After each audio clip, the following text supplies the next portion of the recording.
Yan, nakasalang na po yung ating garlic butter chicken. Yan, garlic butter pepper chicken.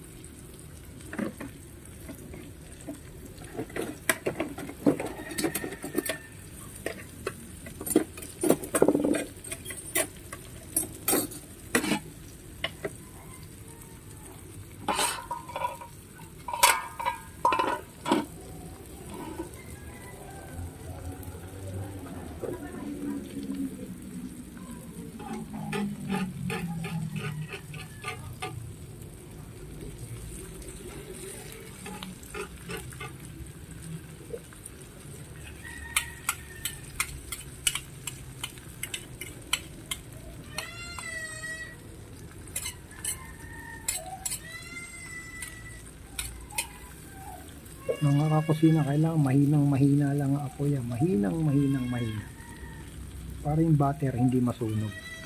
Tapos babalik na rin natin ang babalik na rin yun.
Tsaka guys, ako pag mga kakusina, ako pag nagluluto, gusto ko medium rare lang.